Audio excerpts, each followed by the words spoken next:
I told you could have your dream job, everything you wanted to be.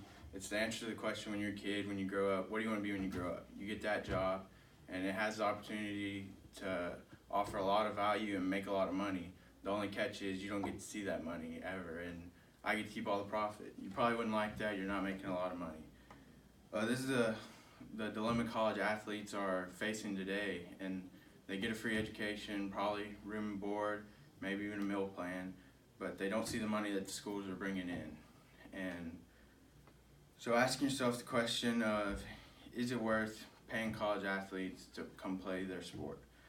And the value of these players can be found in a report by the National College Players Association in 2012 said that Texas A&M quarterback Johnny Manziel might have been worth as much as $547,000, so right over $500,000 just by himself.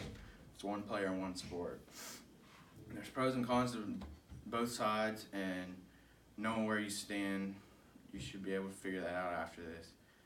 And more information. They're giving free school, but is that enough compared to the profit margins that they're made? So these schools are bringing in tons of revenue and giving back just a minuscule compensation of free education.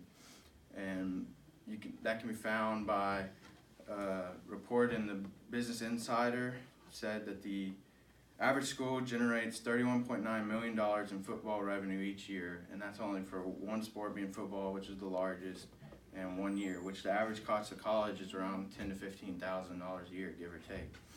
So, is that margin enough to say that it's not only fair to give college athletes payment, but the money's definitely there? And so, after this information, you should be able to know where you stand and decide on that. Like I said, there's pros and cons to both sides, and what would it mean for you and I as a fan, as a community?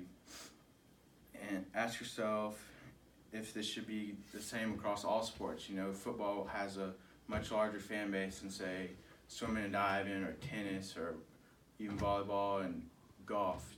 Okay, so do you pay the football player, the star athlete, the quarterback, the same as a golfer or a softball player or a volleyball, somebody that's bringing in less revenue?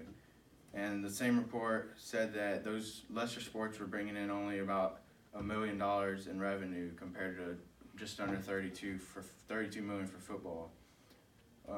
It's important to me as a fan just because it might affect the quality of talent on the field. If paying the players is a good enough incentive not to leave school for the pros, maybe more people stay, you have your star players coming back, and the quality of the playing level on the field increases. Now there's also a negative side to paying players. If you can't offer competitive pay, maybe they don't decide to stay in school and they leave for the opportunity to make more money. Your star players might see opportunity to make way more than they can getting a free education and a little bit of money on the side in college.